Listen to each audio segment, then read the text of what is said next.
Okay, so to kick things off, tell us a little bit about yourselves and what led you both to found a Little Room Productions.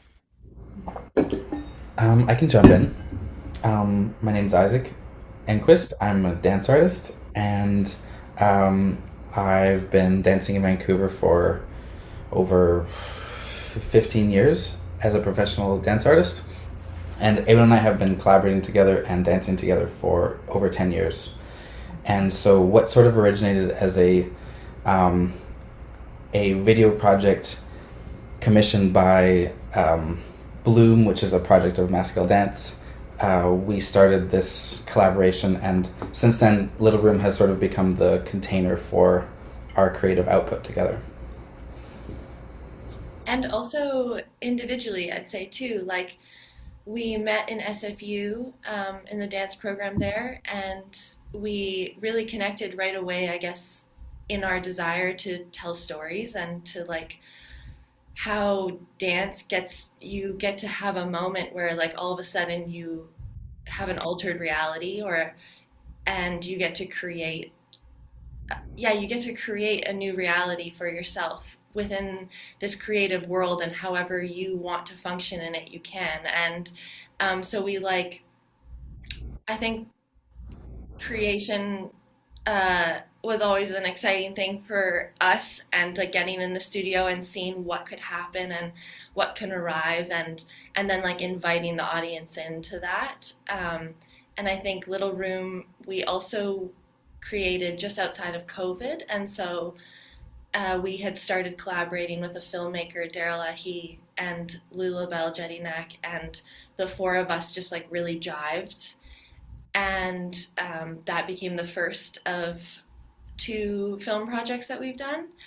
And now this project, Full Circus, is fully like Isaac's choreography and his ideas, and I've kind of come alongside him throughout it as like someone he can bounce ideas off of, as well as offer ideas of how, oh, I hear your concept and how you want to involve the audience in this project. Well, what if we did this?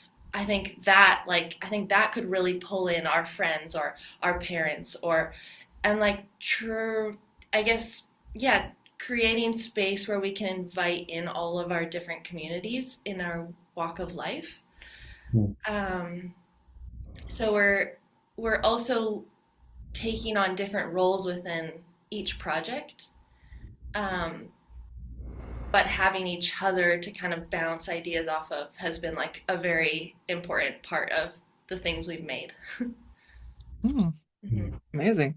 Okay, so the title is Layered, Fall Sea Circus. What drew you to the circus as a lens for exploring the tension between labor and rest, and how does falling play into that metaphor, both literally and conceptually? That's a great question.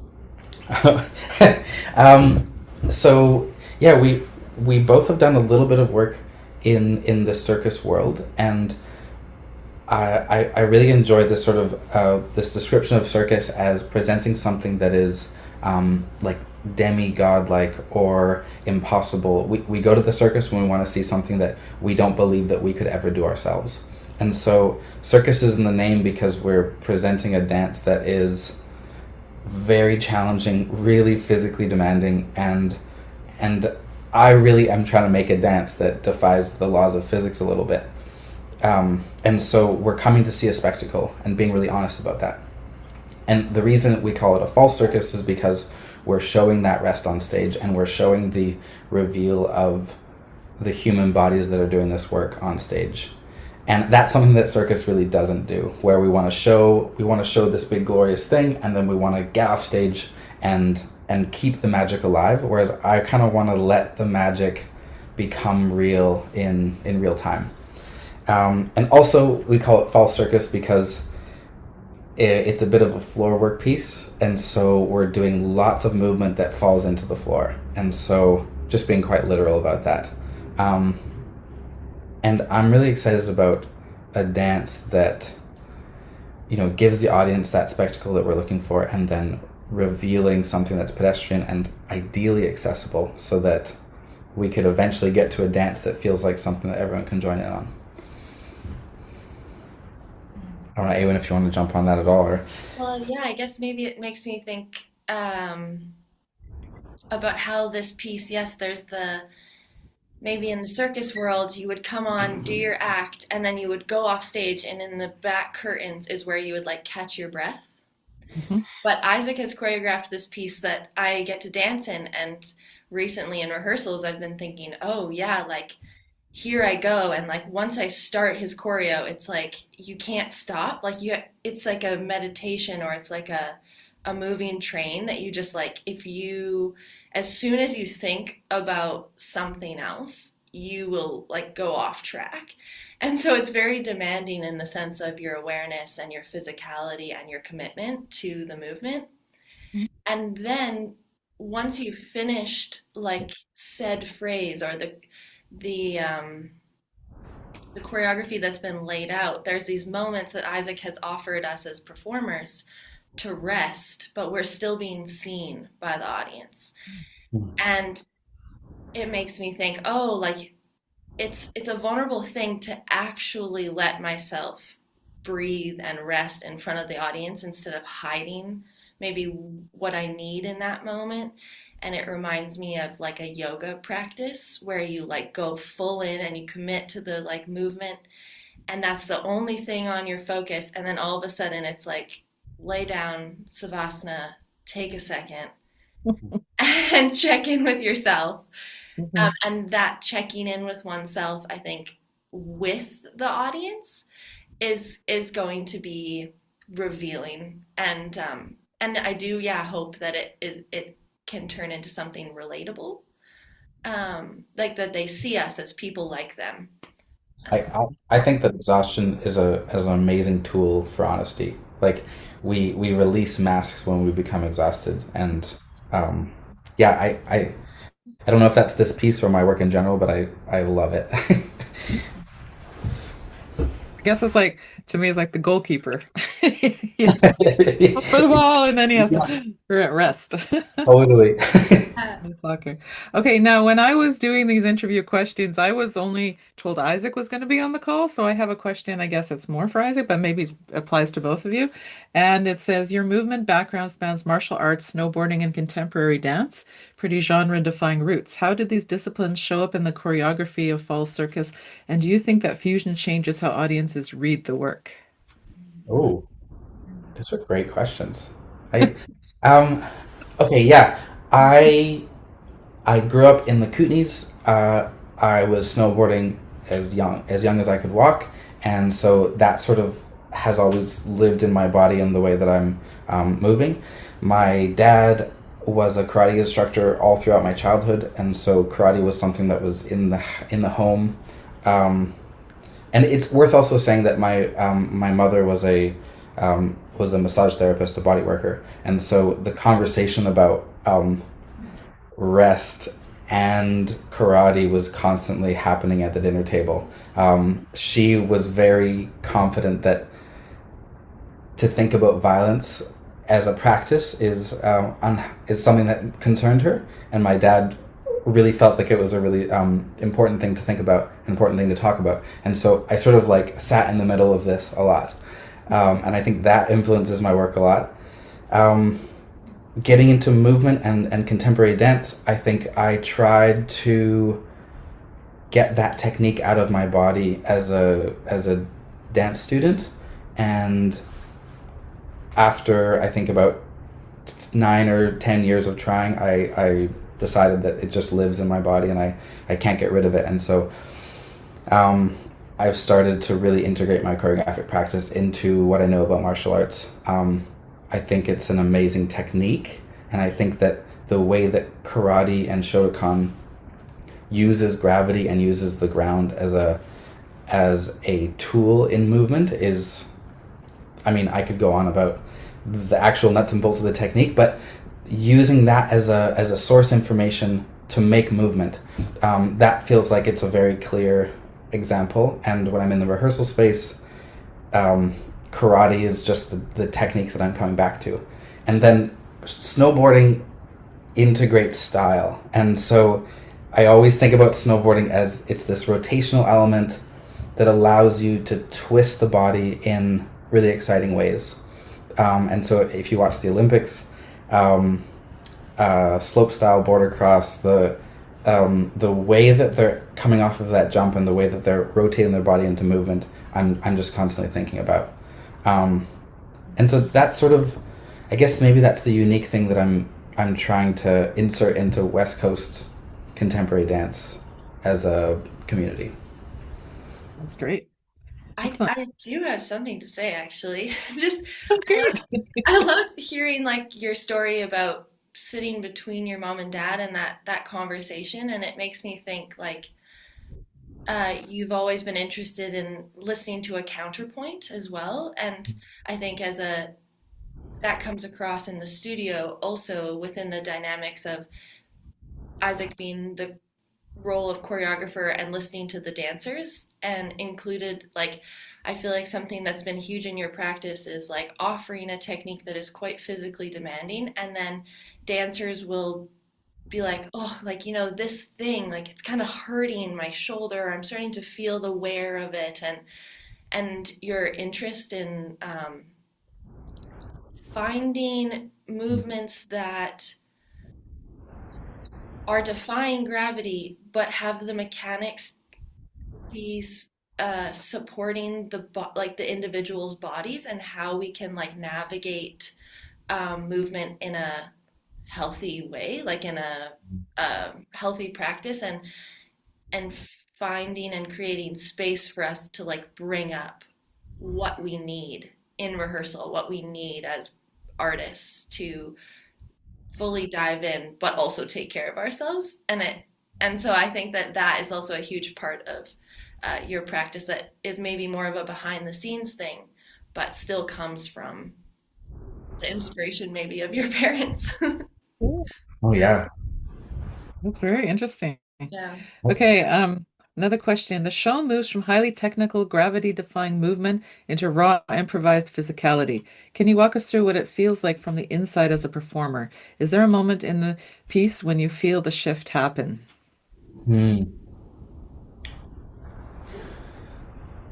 The Yeah, I mean, from a choreographic standpoint, we're trying to make a crossfade throughout the 60 minutes of a performance work where we start hyper choreographed and really structured with the way that we're performing this.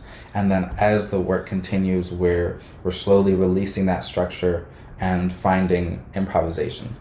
Um, Something that I like about this is that we're giving space for unknown kind of like throughout the track. And it's been a really nice conversation with the dancers as we're doing this together because we're also we know how we're ending the piece and we know how we're starting the piece, but there's this mid-range zone where I think a lot of us are asking questions of as I start to release this formality. It came up in rehearsal. One of the artists was like, as I'm watching the other artists dance, I kind of want to like hoot and holler, like that's like coming out of my body. I want to kind of egg my friends on, and in the final moment of the dance piece, it makes complete sense because we're improvising and we're dancing the way that you would at a party, and so it only makes sense that you would like whoop whoop to your fellow dancer. But in the middle, there's this moment I think where we're all trying to figure out like how improvisational can I be, how much can I play within the structure, and I mean I'm a bit tangled up in the choreographic point of view, and so maybe Eowynn can speak to this more. But I think there's this moment of kind of not knowing that I find really exciting as a choreographer, and I find really vulnerable as a dancer.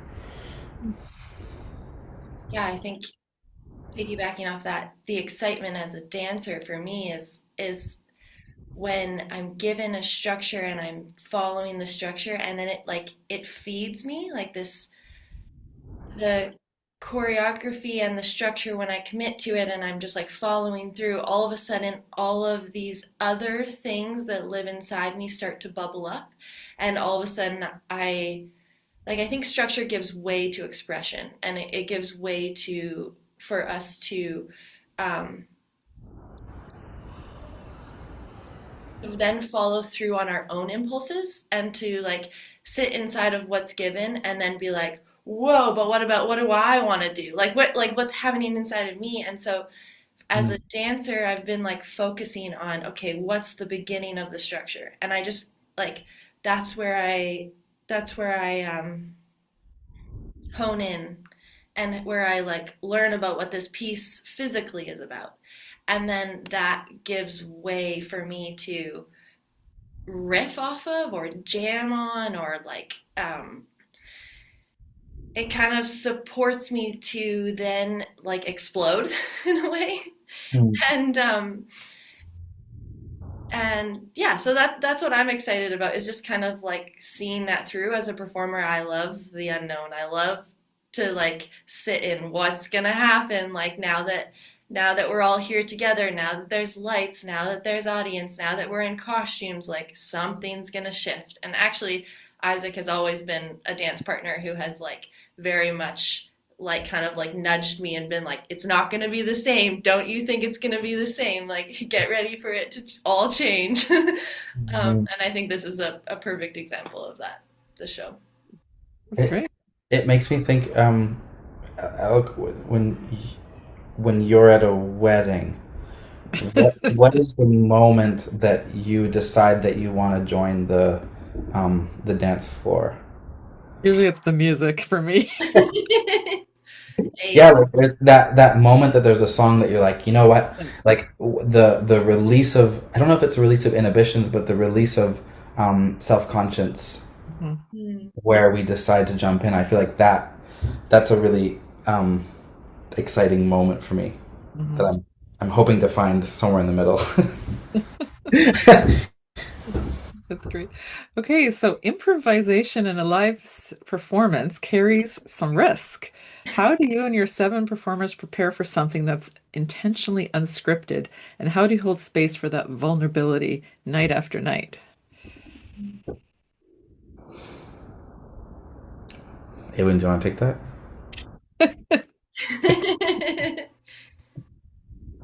I think risk is exciting, and in this setting, and I also think we have the support of each other, like, you know, Mm. it's important to put ourselves out there and be like, let's just try it. That's our job as artists, is just to try new things, and like welcome people into that. And then I guess as someone in it where it's going to be vulnerable, also just reminding myself like that also can mean that it doesn't go any way that I thought it was going to go, and that I get to experience this dance, and like that's all I know. um and then I also can trust that I am like with my collaborators, that we've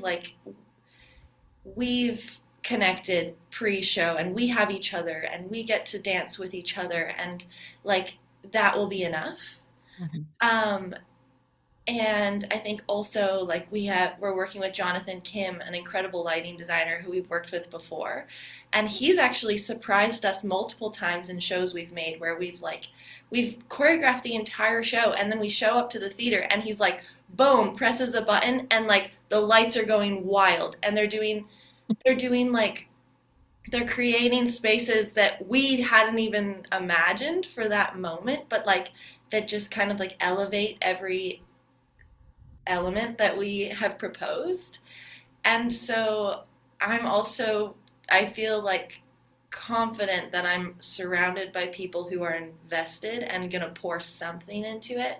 And whatever that cauldron may be, it will be. And um, yeah, like, That's great. I, yeah. I think I think the it's the responsibility of the performing artist, whether it be dancing or an actor on TV, or I would also say a professional soccer player to stay relaxed enough under immense amounts of pressure to be able to respond to the opportunities that open. And I think that that to me defines like a professional in these situations. Um, and I mean that's something that I've been like fortunate to learn through acting training. That the relaxation is the professionalism, not necessarily the like um, overperforming or the intensity. And then and just to respond to what Eowyn said, it was intentional that we had 7 artists on stage for this piece. And a lot of the times in dance, where the funding is scarce at best, oftentimes we're asking the question of like, well, why have so many artists on stage? Like, what's the need for it? And I think in doing this piece, I think having a small group, like enough of a community on stage that we can kind of hold our own, is a really big part of this. That like we need to bring a crew onto stage so that we can have a little bit of that safety, and like remembering that we're herd animals and that we move as a group, um, and that allows us to do scary things. Okay, so we have a three more questions. You've talked about wanting audiences to enter into and influence the movement. What does it actually look like in practice? And are there specific moments in the show where the fourth wall breaks down? And how do you choreograph for the unpredictable? Yeah. Um, we would love if the dance created space where the audience wanted to join, and to join the dance on stage. Um, I've been in shows where I've been asked to come up on stage, and I've resented it. And so I think, how do we create a space where the offering is there and the expectation is not? And so like an invitation is very different than an expectation. And how do we make something that's fun enough that people actually want to join? And I think that's like the secret sauce for me of I would love to make a dance that feels irresistible rather than put something in the round and impose this idea of like, well, isn't it all going to be lovely? No, I think we're in a theater space and we have to subvert the theater space rather than pretend that um, we're all the same. I don't know if that make any sense, but yeah, I just have a very small example, but like we were in rehearsal the other day and my grandma was there watching and we like started to we had done all the like big dancing and then we were like, okay, we're gonna just like show you a little, some grooving stuff. So we started dancing together and my grandma was like, oh, a new move, teach me that one, and like jumps up and like gets into it and she's like, whoa. And for me I was like, okay, like that was it, like that's all that needed to happen. Like you said, good music, a, some sort of dance that Isaac and I were like excited about and like having fun inside of. And then all of a sudden, I mean, it was an intimate space, but she jumped up and was like ready to go. And so, how do we? I guess yeah, that's the question. How do we make it feel like the show has happened, but then how do we subvert it into a space that feels welcoming, like the wedding or the something intimate? I think that's what we are going for. Like theater sports. Sports, yeah, yeah. You get on stage. and I'm and always like, the one who jumps up and goes on stage no matter what. Oh, okay. Well, please come. we'll give Love you to a have ticket. you We'll there. give you a ticket. And, and That's and like also remembering that like as a professional dancer who dances for my job, I still get scared at weddings to go up and dance. And so like uh, that fear and that discomfort and that like I don't know if I'm doing it right. It We don't live without that as well. And so I okay. think for me I'm trying to figure out a space that we can release that so that hopefully then that opens up opportunity for you to also release that with us. Right. So this is LRP's first full ensemble work following the duct creature Comfort. What did scaling up to 7 performers teach you about your own choreographic process, and what can audiences expect from Little Room Productions next? I learned that 7 people in a room costs a lot of money, and so you have to know what you want to say. Like when you can't quite figure your words out and you're stumbling, like you just feel that money fall. And so I think being really clear in the time that we have together, that's an important thing. And then I, I mean, this might be a bit bold, but I learned that I really like group work. I think that it's really powerful, and I think that hearing feedback from the dancers that they say like this is the kind of dance that I want to do. I want to dance with people, and I mean, I don't need to go back into the pandemic era to know that dance really had a hard time when we were all disconnected, and like dance is supposed to be made together. And so yes, it costs money, but like the opportunity to have people in space together is the whole reason that I think the reason the live arts continues to exist, even as it doesn't financially make sense. We need to find spaces where we take risks together, and so I think that's a big motivator for me. And I mean, Little Room Productions is a constellation of a whole bunch of different ideas, and so our next piece might be a solo work. It might be a duet. I don't think that this sets a precedent of what Little Room Productions is, but I think Little Room Productions likes making big work. That feels truthful. Yeah, and I think like when we work in smaller settings, it's a great place to learn about ourselves because there is that time to kind of, when it's just the two of us, we're not getting paid. We're just creating, we're just working, we're learning about ourselves, we're experimenting, we're trying new things, we're dreaming up bigger ideas that go beyond us, such as this project. And I think um, so that definitely has its place, but like that maybe is more the seed, or that is maybe more where we like, yeah, build and the foundation for like the larger things that we want to involve with the community. And upcoming, we both are actually creating pieces on the Le Mans Dance Company next year. And we're both creating our own pieces on the full company. So that'll be fun and interesting because we'll be in the same show, the same bill, but our both of our voices will be have 12 minutes of their own next Mhm. to one another. So I think Oh, inevitably we'll still be supporting each other in the creation, but they will be more distilled into our own voices.